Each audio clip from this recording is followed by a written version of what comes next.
Position that we have in the state. Senior MLA from Congress Saleng Sangma has said that the new government, which is ruling in Meghalaya, should work for the interest of the people and the state. He said that the new government should not narrow down on the interest but work for the interest of the people. Earlier, the Congress MLA said he is surprised that the parties which attacked the BJP and called it anti-Christian ahead of the polls now cannot do without it.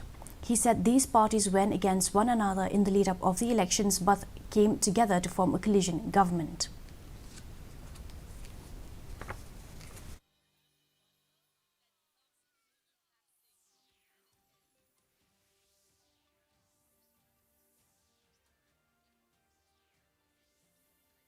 Whoever governs the state, they should not narrow down the interests of the political party.